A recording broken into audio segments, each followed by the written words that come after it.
Good afternoon, everybody. Welcome to this Tuesday's PhD support group meeting. I'm Leni Levenberg. Thank you very much for joining us today.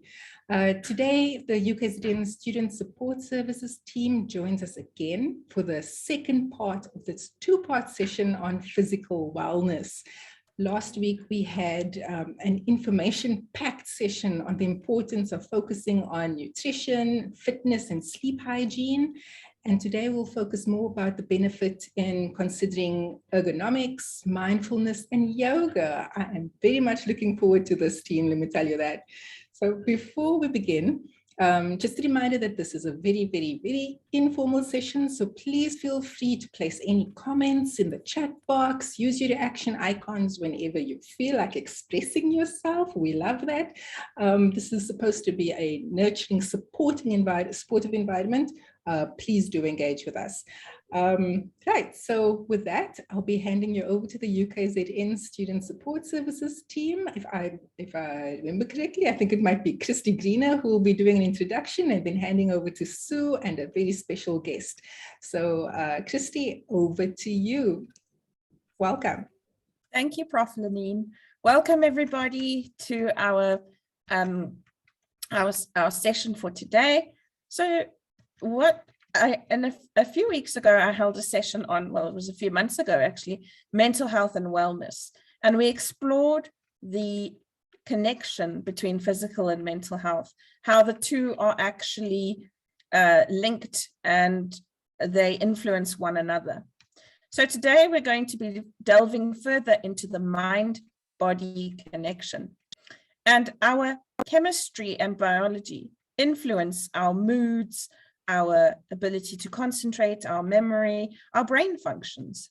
And so it is important that in order for us to maintain a very good mind-body connection, we need to be able to have, I'm sorry, I'm just dealing with this. We need to have tips on how to maintain a good mind-body connection in order to live well, to stay well, and to be productive members of society. So I'm going to hand over to Suzanne, who's going to play us a recording on ergonomics. And this is presented by 3 fourth-year physiotherapists, Aman Ramdani, Senenhlanhla Gwala, and Shruthri Ramlakan. So these are physiotherapists in their 4th year. Aman Ramdani is interested in neurology and community rehabilitation physiotherapy. He looks forward to working with communities and rehabilitating patients. Senenhlanhla Gwala is also interested in neurological and geriatric and respiratory physiotherapy. And she is looking forward to working in these fields in the future, as well as in the field of cervical cancer awareness and rehabilitation. Shruthri Ramlakan is interested in respiratory and pediatric physiotherapy and hopes to someday work in these fields in a clinical setting. Sue, it's over to you for ergonomics.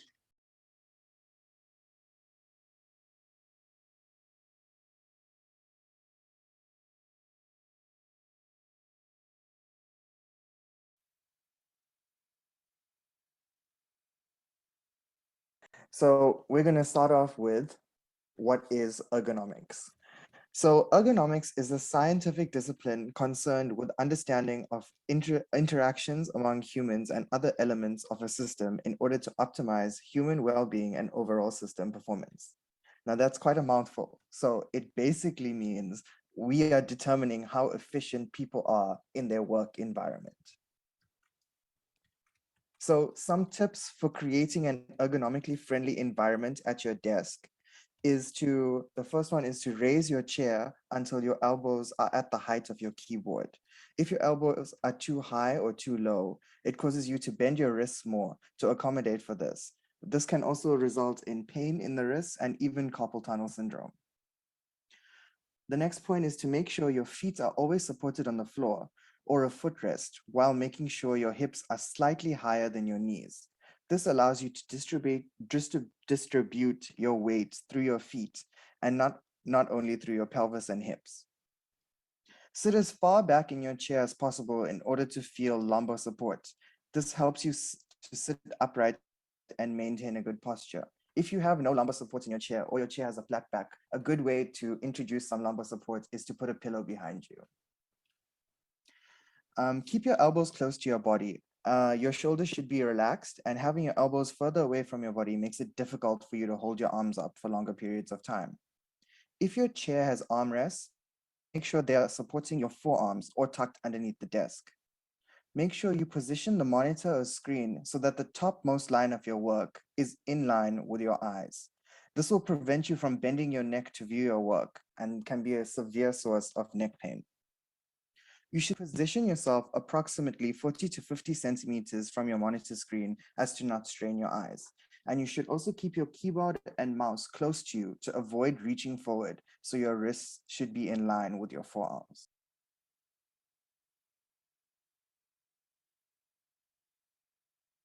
Hi guys, my name is Shruti. So with this slide, it's a very odd question to ask, isn't it? Why do we stand? Why do we assume this position that we just naturally learn and see other people doing? So when you think about it, on a physiological level, standing is actually our body's way of being in readiness for movement. It is our support structure that is stacked on top of each other. And the way we get ready for this movement is by constantly maintaining equilibrium. So this means that our muscles and our entire body system is kind of always constantly sensing where we are in space and shifting to keep us in the same position.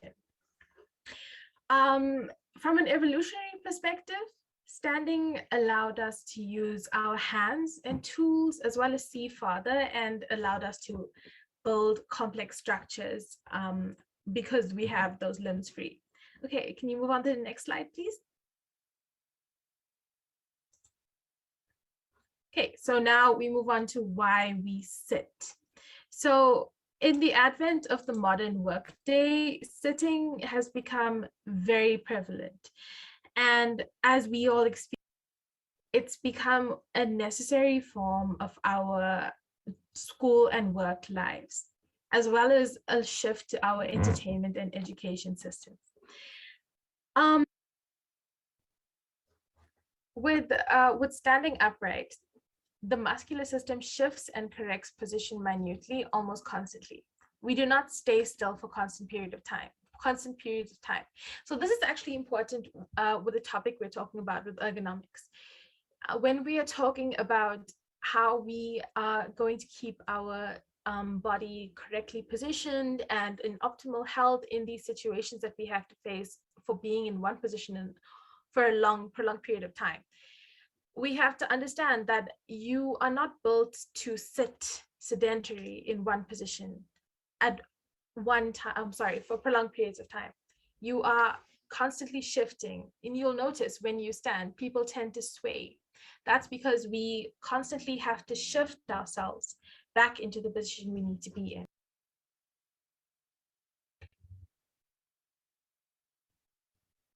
So the biomechanics of standing is very interesting, because when we stand, pressure is stacked from our feet all the way up through the segments of the body to the head.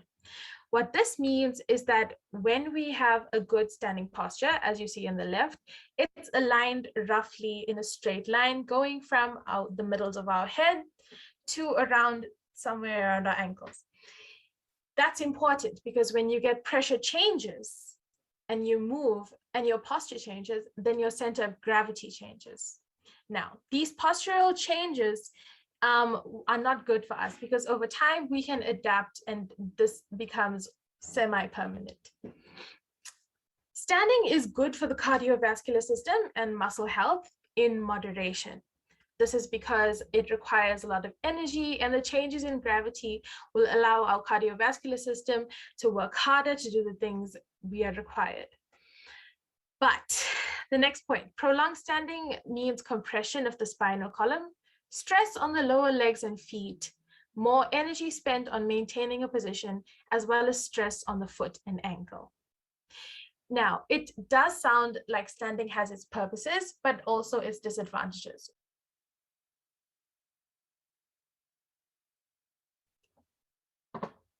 The biomechanics of sitting, right? The support comes from the surface we sit on, and the pressure is stacked through the pelvis and lower back, as opposed to standing, where it's stacked through our feet, going and aligning all the way up to our heads. Less energy intensive than standing, but it encourages sedentary behavior. And prolonged sitting causes compression of the spinal column, increases stress on the muscles that extend the back, and can change the curves of the spine. So the bottom line of what we want to say with the information that we provided to you now in these previous slides is that standing and sitting both have their purposes. But as with anything we do, we need to do it in moderation. The damages that I've described in the previous slide come about when you have prolonged periods of standing or prolonged periods of sitting. And these prolonged periods without movement, without change, without stimulation to the body systems is what's actually going to cause that damage. Okay, movement and rest is vital.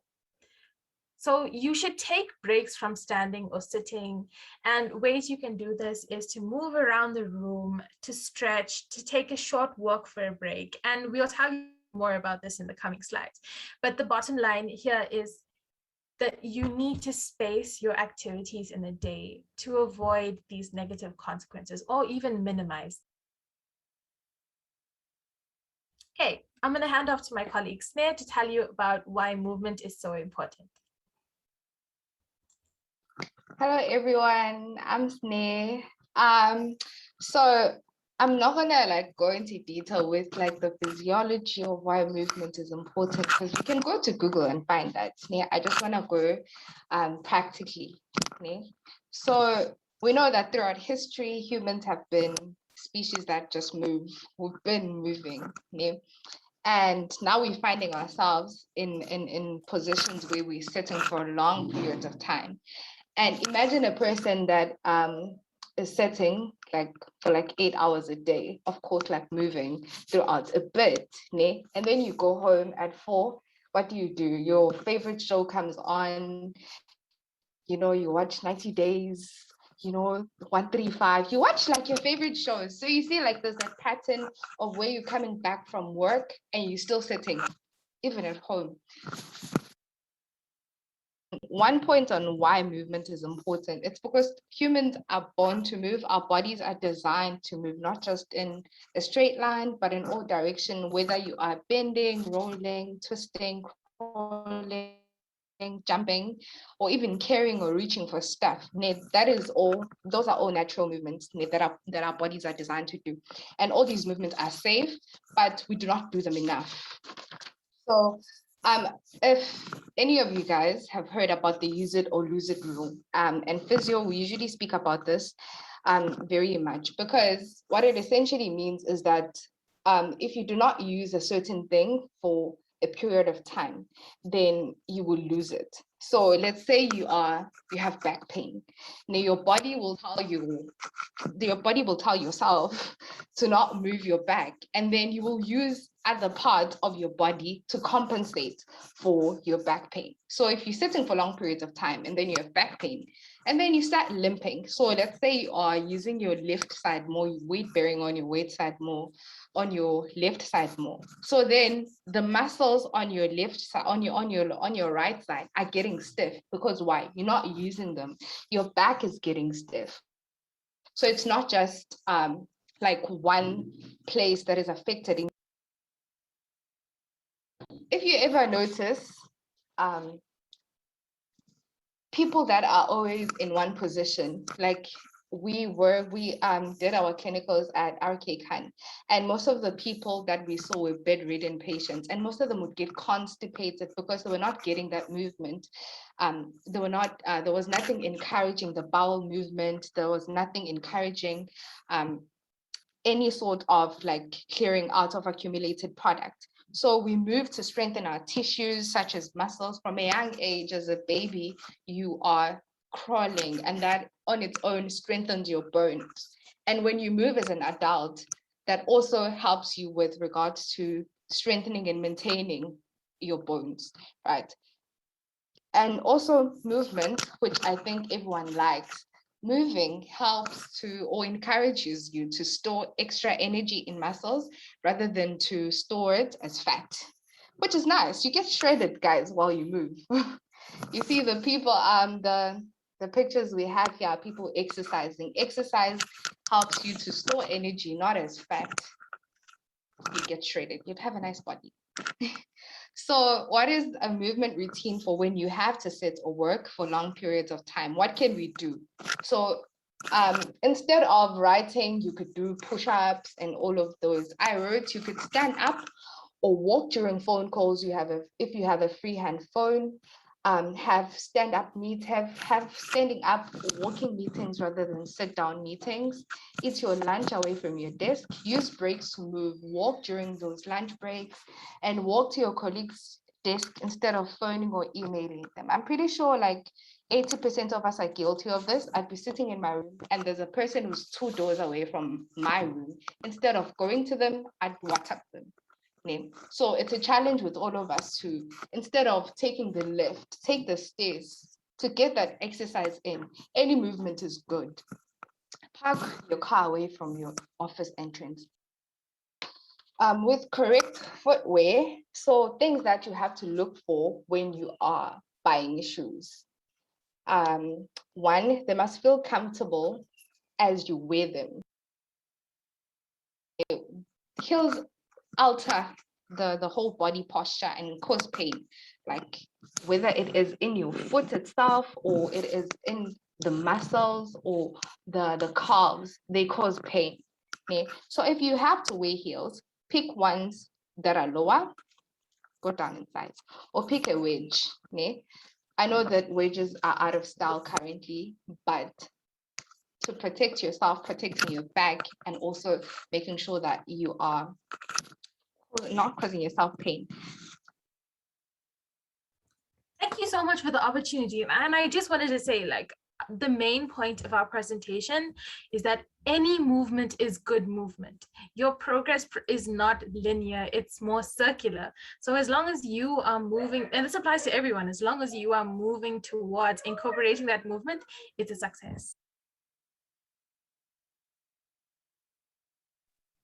So we have just shared with you a wonderful presentation hosted by our OT students, and it was an absolute pleasure for them to have shared with us this information, for us to have learned from them. And now I'll hand back over to Christy to, and do know we may have some Q&A questions.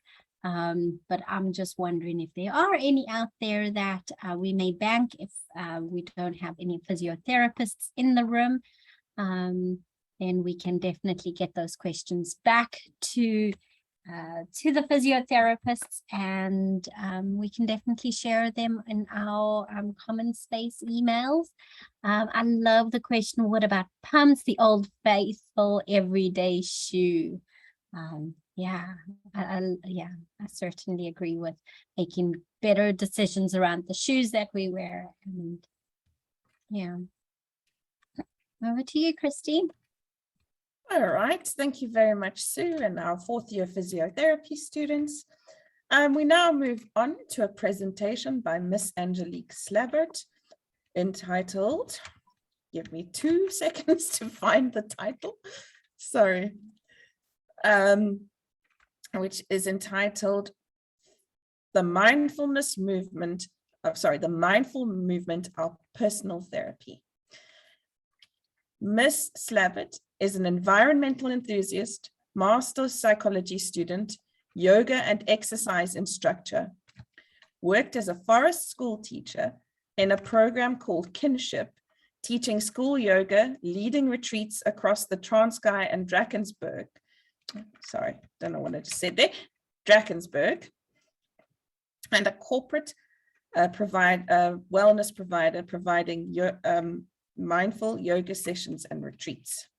Miss Slavitt has always had a sporty and outdoorsy persona and realized at a young age that movement and breath work can be used for multiple purposes. With this in mind, she completed her honors degree and is now completing her counseling psychology master's with an interest in holistic therapies.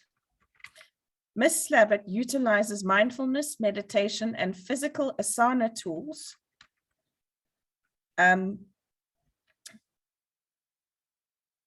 to dig deep, rework, and rewire ourselves to not only make us function better, but to enhance our happiness in the world. She believes that nature, in combination with asana, movement, and breath, serve as our greatest teachers, and she hopes to share this with the world. Angie, over to you. Thanks so much, Christy. Just going to share my screen quickly here.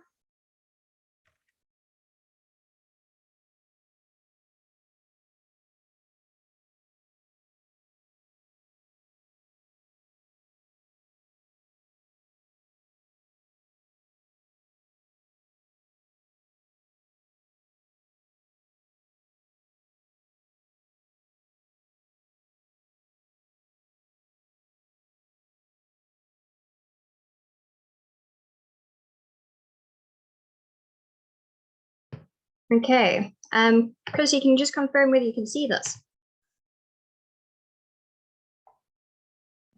Yes, we can. Okay, Thanks, great. Angie. Okay, well, hello, everyone. Thank you, Christy, for the introduction. As she has mentioned, that I'm currently doing my master's in counseling psychology, and I have a background of being a trained yoga instructor and breathwork instructor. So I kind of look at everything from those two perspectives and kind of combine them together. So today we're going to have a little bit of insight into what mindfulness is and how, in combination with movement, we can use it as our own personal therapy and tools to kind of navigate our everyday lives. So what is mindfulness? According to APA, mindfulness can be described as a moment-to-moment awareness of one's experience without any judgment. So it is a state and not a trait. It can be promoted by certain practices or activities like meditation. However, it is not meditation. And many people kind of get confused with this concept. It is not a static state, nor are we born mindful. It involves awareness that arises from purposely paying attention to this very present moment. The practice of a non-judgmental state of heightened awareness of one's thoughts, emotions, internal and external factors. So if you think about it, and as we know, it's actually quite difficult to be this present. And it is a moment of no expectations whatsoever. So mindfulness is used in many psychological treatment plans as part of therapy, for example, such as CBT. I'm sure you have all kind of heard of this modality. And it is a vital skill that teaches us to emotionally regulate and to tolerate distress. It further allows us to process certain feelings and thoughts, and it looks for evidence to kind of counter or back up our thoughts. So these are vital skills for us needed to live functionally. So 4 kind of exercises that I like to move between is 4 square breath, and we're actually going to try that today. It's also called box breathing. Otherwise, meditation. I'm sure you guys have heard of meditation. There are multiple apps out there that you can download on your phone to take you through little meditation exercises. A gratitude list is one of my personal favorites. Just a simple list every morning or every now and then, 5 things or elements that you're very grateful for. Kind of just brings us back into that moment, especially when I'm feeling a bit under the weather or not in a great mood. That one helps quite a bit. And then to visualize your happy place. that tends to also bring just a mindful element back to present moments and moods.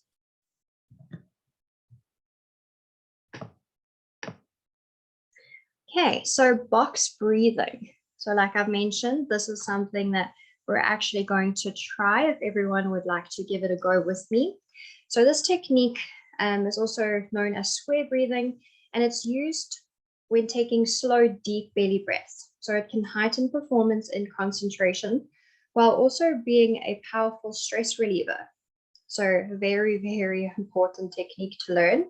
This technique can be beneficial to anyone, especially those who want to meditate or reduce stress. It's used by a lot of different people, from athletes to Navy SEALs to police officers and nurses, and you name it.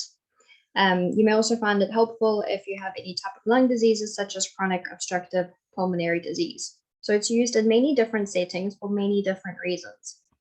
And just to explain kind of how it's done before we go through it together. So the whole idea is to take a deep breath in through the body, exhale everything out first, and then everything kind of happens in sets of 4. So you breathe in through the nose for a set amount of 4 seconds. You then hold it at full capacity of your lungs for the 4 seconds. You then exhale, slowly release out the mouth for 4 seconds. And then you hold that, so no air in the lungs for the next 4 seconds. And you kind of complete that box that you see in front of you for 4 rounds. So this breath technique can be used to kind of reset how you're feeling. So if in a very anxious state, this exercise often just brings us back into the moment and alleviates the stress or the panic or the increase of heart rate. So it's just almost like a reset function. So if you guys are happy to give it a go with me, first thing is first, I want you to sit up nice and straight or lie on your bed or wherever you are. And I want you to just get comfortable. So scoot all the way back, make sure that your back is supported. And then I want you to take a deep breath in. And we're going to let everything out. And we're going to do that one more time. And we're going to follow this timer set on the side here. I just want to make sure that it's on the right time. And we're going to do this for 4 sets, so 4 rounds. So when you're ready, let's all take a deep breath in. Let everything out. Start breathing in for, technology. Okay, let's try that again. Another deep breath in. Everything out. No. I don't know what's happening here. Okay, we're going to start breathing. So let's take a deep breath in. Everything out. I think it's going to do it again, and start breathing in again for 4. And we hold. And exhale. And hold. And inhale. We hold. And exhale. And hold. Breathing in. Hold. Release. Hold. One last round. Inhale. Hold. Release. And hold. Okay, so that's just a very basic explanation of box breathing. And you don't have to use this specific timer. I actually found this timer to be a little bit fast. So if you have the capacity and the lung capacity to breathe a little bit slower and deeper and really pull that breath down into the belly, which we call diaphragm, then by all means try and lengthen it out as much as possible. So the longer the breath, the slower the breath, the deeper the connection to the breath, the more of a reset type of feeling you're going to get.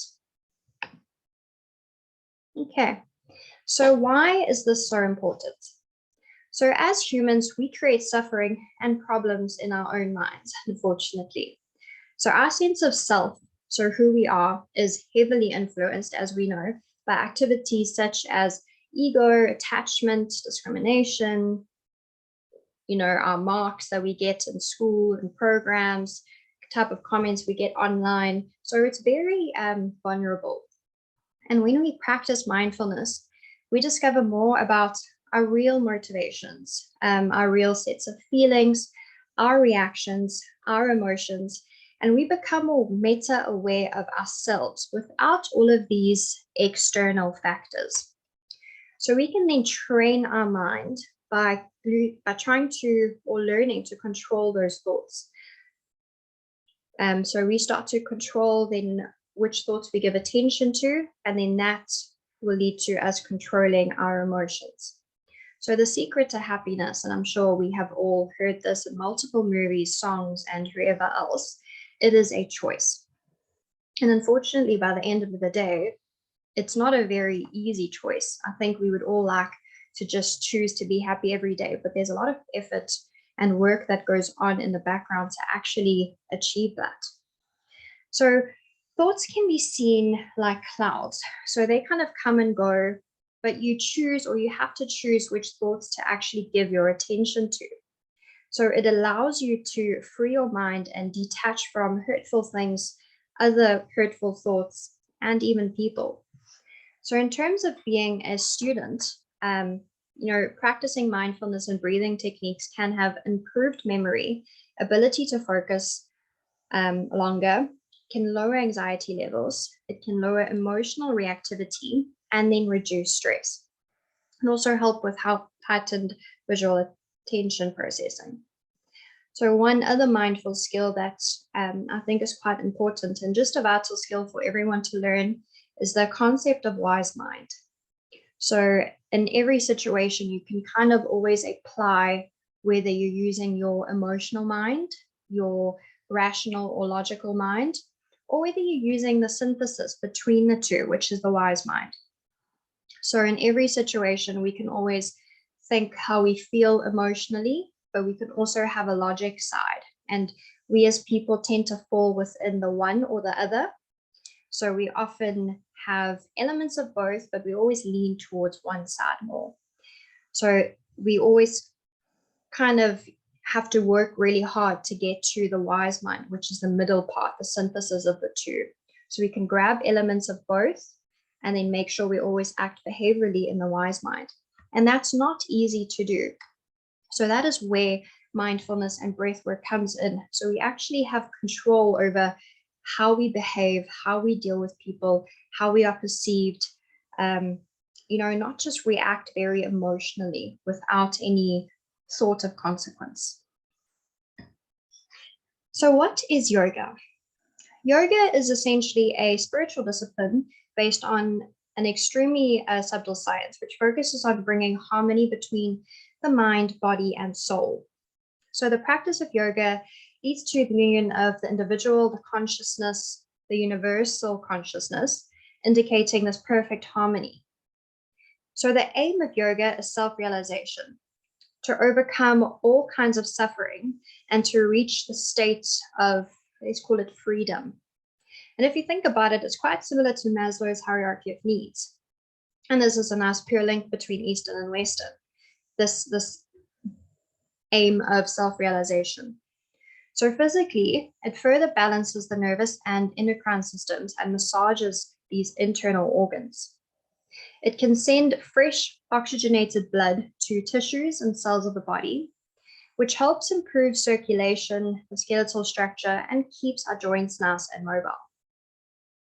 Yoga also enhances our concentration, as mentioned before, and awareness, and it's quite a holistic approach to health and healing. once you start practicing yoga and you start becoming more aware of how your body's feeling and how everything you do affects the body and how the body affects our emotions and behaviors, we start kind of incorporating more other healthy lifestyles aligned with that, which is why it's quite a holistic approach. So advanced yoga does not mean the ability to twist yourself into a pretzel, but to rather steady and focus the mind. So what you see on Instagram is incredibly commercialized, and it's not a true representation of yoga. To be able to hold a handstand doesn't mean anything if you don't know how to control the mind. So today, yoga techniques are being applied in health promotion programs, substance abuse treatment programs, as well as complementary programs for anxiety disorders, depression, heart disease, cancer, HIV, AIDS, etc. A colleague and myself are actually doing a 6-week CBT yoga intervention support group where we focus on concepts of CBT as well as postures and movement and breath work. So that's quite exciting. And if anyone is interested in that, please don't be afraid to reach out to me afterwards. Okay. So when we look at yoga myths and misconceptions, this is quite important to talk about, as everyone, I think, has seen many myths and has misconceptions of what yoga actually is. So one, yoga is not just for women. In fact, in the early 18,000s, yoga was a common practice for the ruling prince of India, and it was taught to young men to work out. So it's quite puzzling when we think it's only for women now, when it actually started with men. Yoga is only for the flexible people. No, it's not. It's called yoga practice, as with time there is progress, and you will see improvements in both strength and flexibility. So there are many aspects to yoga, such as balance, breath, flexibility, mobility, and strength. So yoga is kind of a broad spectrum and kind of improves all of those different aspects. Yoga is not just stretching. Okay, the person that started this rumor has obviously not done yoga before. It can be a real workout if you want it to be. There are plenty of different types of yogas focusing on all different aspects, but yoga usually uses body weights. It actively involves the breath and the brain, and it's a conscious movement of actually activating all those little small muscles. Yoga is not a religion. So yoga has always been tied to Hinduism. However, the practice itself is not a religion. It can have a spiritual aspect if you wanted to, or if you only want to focus on the physical part, it can be a workout. It's an individual practice, meaning you do and use it as you need to. And then the more difficult the pose, the better. This is also a lie. Some beginners are hesitant to try yoga because they're afraid that they aren't flexible or strong enough to do certain poses. This stems from the belief that you have to be good at yoga in order to do it. Like I've said, yoga is very different to what you see on Instagram, and everyone should start from a beginner level. So when we look at the benefits of yoga, especially for students, and I think people who work quite stressful jobs, it reduces anxiety, feelings of depression, and it's a way to cope with anxiety as it decreases cortisol, which is the stress hormone. It may reduce inflammation and blood pressure. It improves quality of life if it becomes your personal therapy. It reduces chronic pain as it mobilizes joints. It can promote sleep quality. As we know, it improves flexibility and balance and help with breathing. It can also help in reduce and relieve migraines and promotes healthier habits. Studies suggest that the biggest predictor of reduction in stress and anxiety levels were due to an increase of self-compassion. And that was because of the practice of yoga, because it allows us to really focus on our sense of self and come to accept and love ourselves, that we often generate a better sense of self, which then helps in every other aspect of our lives. So the normal recommendation of yoga is 30 to 45 minutes twice or even 3 times a week. That's if you don't do any other type of training or walking or lifts. But if you do other types of training, oh, sorry, that's with every other type of training. So twice or 3 times a week is recommended. However, if you don't do any types of training, then 15 to 30 minutes, 6 times a week is recommended. Okay, when we look at somatic expression, so I'm not sure if you've heard of this term before, but do you ever wonder where expressions like pain in the neck or knots in the stomach or lump in the throat come from when we speak about it? So your body is a vessel for patterns of the mind and the soul. So the physical expressions of these patterns are called somatic expressions. It could be due to other things. For example, a headache can be due to dehydration, or using glasses to drive late at night, or any biological reasons like that, but it could also have other connotations to it. So how do these somatic expressions happen or develop? So when we look at Eastern philosophies, terms such as soma and agni are 2 sides of a vital energy. So soma means or translates into soul. So it is an expression of our feminine energy, whereas agni is an expression of our masculine energy. So it's quite a similar concept to yin and yang in the Chinese tradition. So how do we express these things? So if you think about it, and I'm sure we've all heard about these terms such as, it looks like you're carrying so much on your shoulders today, or experiences are jaw-dropping, or I've always been quite anal, or this person is so much in their head, or my dad is such a warm heart. So we speak in somatic expressions regularly without actually realizing it. And the way that the physiological forms and their functions express themselves actually mirror perfectly the way that we express ourselves energetically. So how do these emotions affect somatic expressions? So if you think about the word emotion, it's actually energy in motion. So when we experience something and we have an emotional response to it, we need to have a pathway of expression or movement to kind of release that emotion and energy. When we don't have that, the emotion often gets stuck in the body, almost like a knot. It's like driving a car in bumper to bumper traffic. The energy of the car doesn't get out, it doesn't go away. It doesn't really move. So some common ways you see body express the mind and emotion is through neck pain, back pain, jaw clenching, over and binge eating, constipation, a knot in the stomach, and even recurrent UTIs. For example, if we look at ear problems, it can be interpreted as someone's trying to not hear something or not trying to tune into something. And a knot in the stomach can be a sign that they're ignoring a gut feeling. So all these symptoms usually have a biological or medical reason for it, but if it doesn't, it's always good to kind of research about somatic expression to see what else it could possibly be. So how can we bring awareness to this bodily energy and expression? So somatic awareness is the ability to listen to the body and learn how our body starts to express patterns of the mind and the soul. So the more we tune into the body, the more we are able to understand our emotions.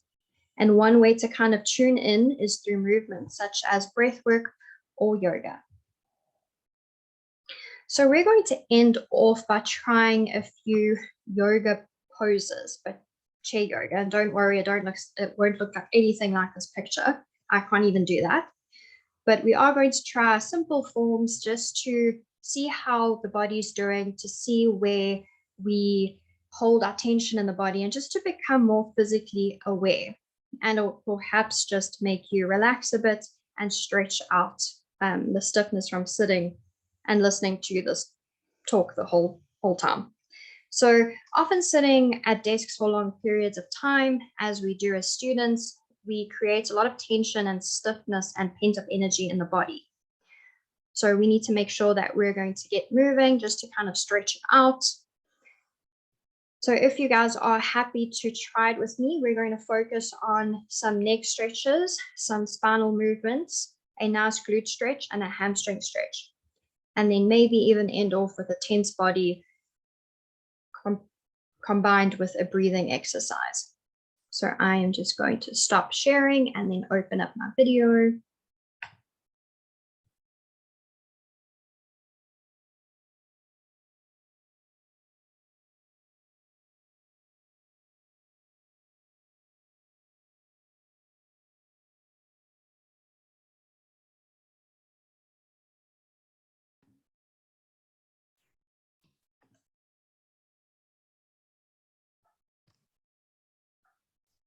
There we go.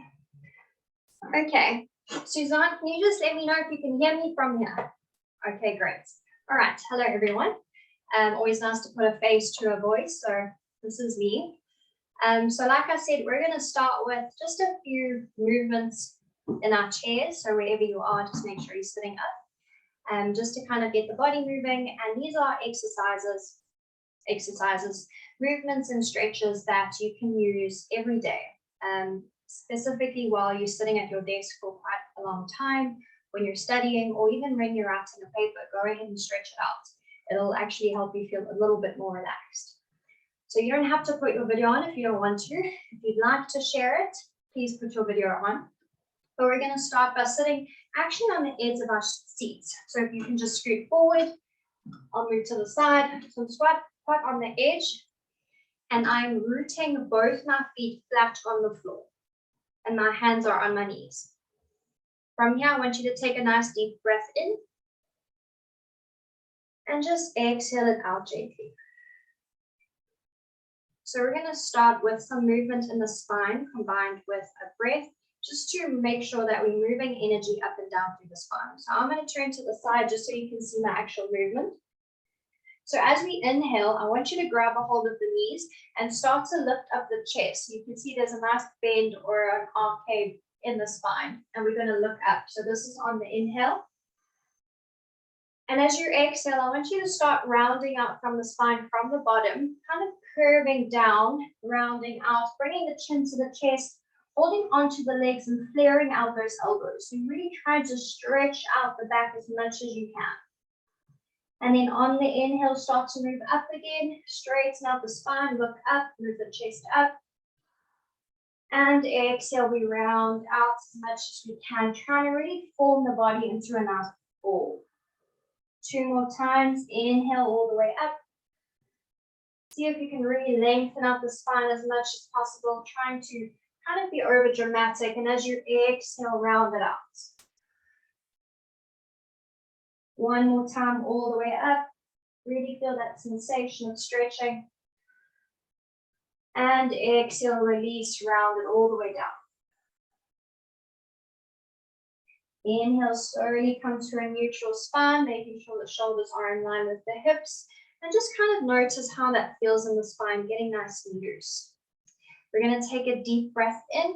Really try and stretch out the spine as nice as you can and as long as you can. And on the exhale, slowly drop the right ear down towards the right shoulder.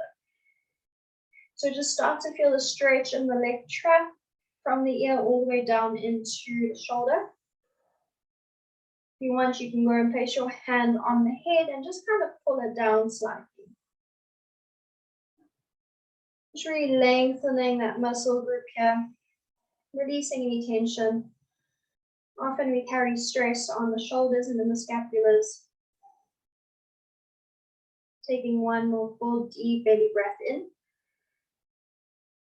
And exhale, gently release. Inhale, gently bring the head back to the middle. Kind of notice the difference between the two sides.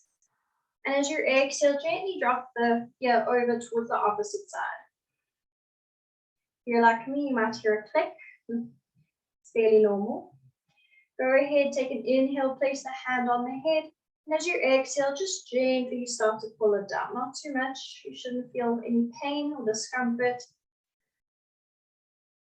Just relief breathing. Make sure that you're breathing. Take 1 last deep breath in.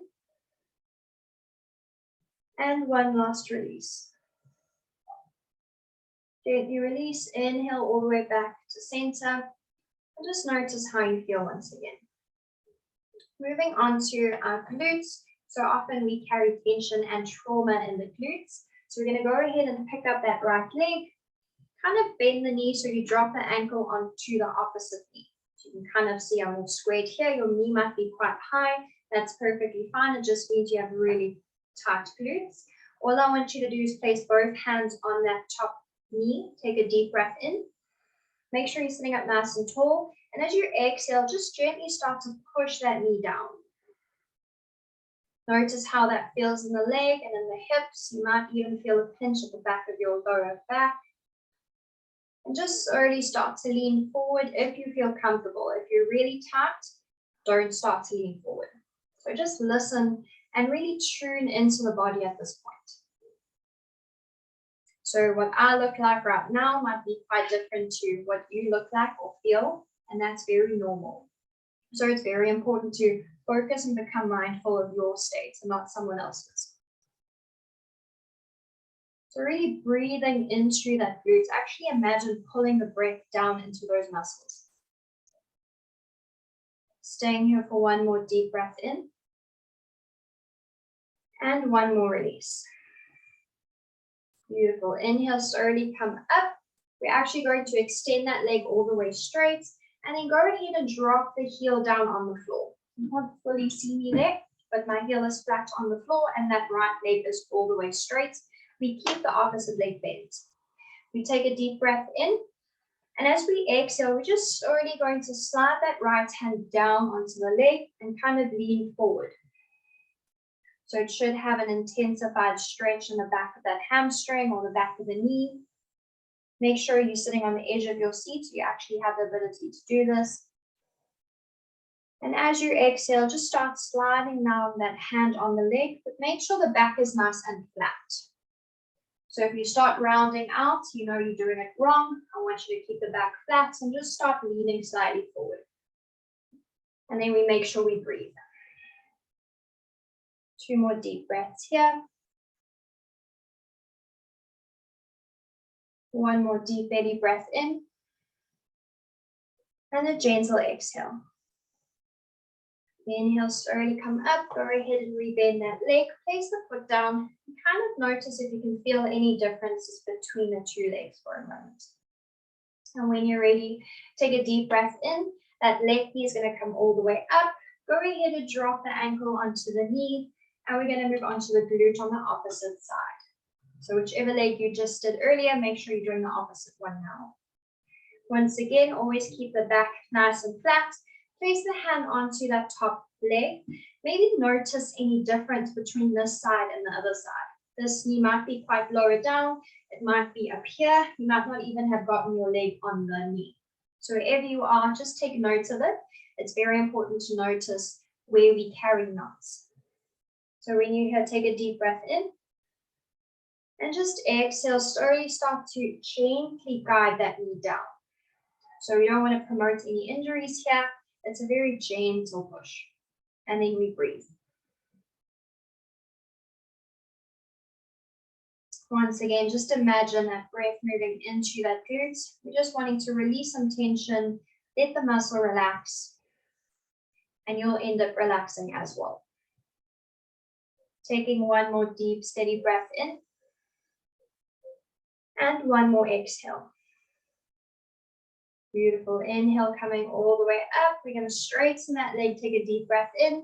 And as you exhale, gently drop the heel down, the toes are up. This leg is nice and straight. The opposite leg stays bent and rooted on the floor.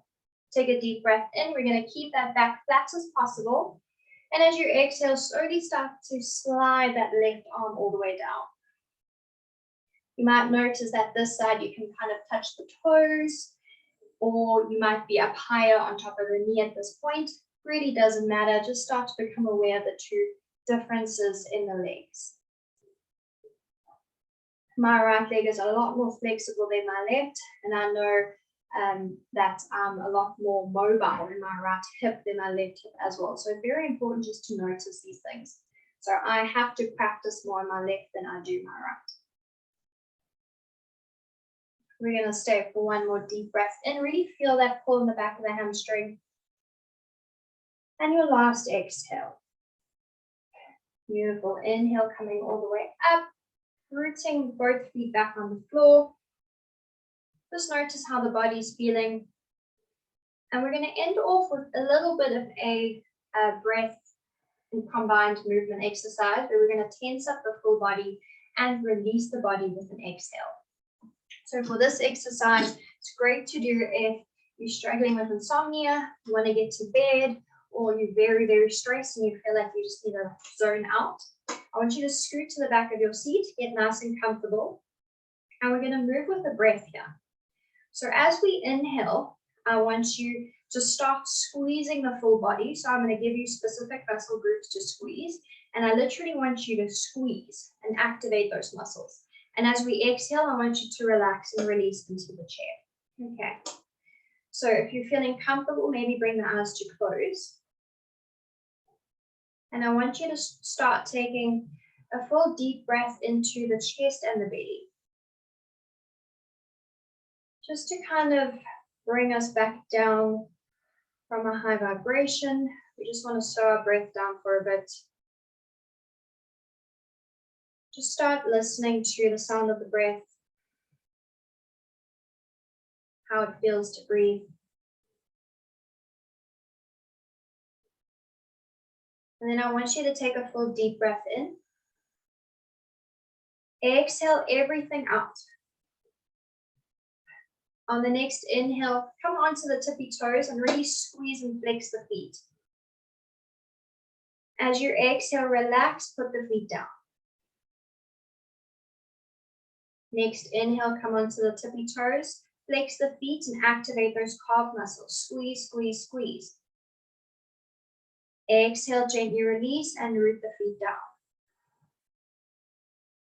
Inhale, come onto the toes, squeeze the calves, flex the feet, really activate those quads this time, squeeze. And exhale, gently relax. Inhale, we come onto the toes, squeeze the calves, the quads, and the glutes this time, as tight as you possibly can. And as you exhale, gently relax. Inhale, come onto the toes, squeeze the calves, the quads, the glutes. Start to engage that core. And as you exhale, gently release. Moving a little higher on the inhale, come onto the toes, squeeze the whole bottom part, including the tummy. This time, squeeze those scapulars together. And exhale, gently release. Inhale, come onto those toes, squeeze the full half bottom, all the way to the top, including the arms and the hands. Make fists with them, squeeze, squeeze, squeeze. And exhale, gently release. One last time, inhale, this time squeeze the full body. Activate absolutely every muscle that you are conscious of. And exhale, release. One last round of the full body. Take a deep breath and squeeze everything as much as you can. And exhale, relax. Good job for those that tried with us today. And maybe just start to become aware of how the body's feeling right now, how you're feeling, and how the breath actually helped you kind of move through the movements, and how it was to combine the movement with the breath. So once again, all these exercises are quite easy to use and quite individualized, so you can spice it up as much as you want and for what you need, but they are very useful as students, and I think everyday humans doing anything really. It just helps when it comes to stress and anxiety, helps when we need to go to sleep. It helps when we are a little bit emotionally, sensitively, reactive, and we need to take a breath. So please maybe take some notes down, and then know that you can always Google them if you need to as well. But that's all from me. If you have any questions, I am happy to answer them for you. Thank you so much, Angie. It was absolutely awesome. I loved how you ended the session off with a nice progressive muscle relaxation. So we started off the session with the physiotherapist speaking about body, being engaged in those stagnant activities such as standing and sitting all day long, and spoke to the importance of being aware of your body and its need to move and rest. As I do the conclusion, do share your questions and comments in the chat space. Angie is still around and very willing to answer some of your questions. But just to conclude on Angie's session, Angie provided us with those great tools to build mindfulness, such as that 4 square breath, and alluded to fun, non-judgmental activities such as journaling and gratitude writing. So thank you for equipping us with knowledge about yoga, breaking those myths, and encouraging us to start with something that has many physical benefits and a means to link the body with the mind. And that thus encourages that awareness of the mind, through that physical activity. So the byproduct being kind and compassionate to ourselves and others. And I'm just wondering how many of you are feeling a little kinder and gentler with yourself after that. So thank you so much for that. Thank you for sharing with us the physiotherapy students and Yogi Angie. I did put in the chat space, if you wish to connect with a student counselor, you're most welcome to contact the front desk administrator on the email chs.sss@ukzn.ac.za. And to connect further with Yogi Angie, follow her on Instagram at Ange_Slubbert, and do make your way there. I see there's a couple of comments. So I just want to appreciate you guys sharing what you're taking with from this session today. And I hand now back over to Prof. Lenine. Thank you so much for the session today. It was absolutely fantastic. You know, at one point I was sitting realizing how slouched I am over my desk. And then, you know, the exercise to make sure that, you know, that does not happen during the day. It was such an eye-opener. Thank you so much to the SSS team, all the guest presenters. It was a wonderful session today. For those who were asking about it in the chat box, the sessions are recorded and they will be available at YouTube, the UKZN YouTube site. So if ever you've forgotten those moves, you can go and check them online again and remind yourself to reset. Thank you so much for joining us today.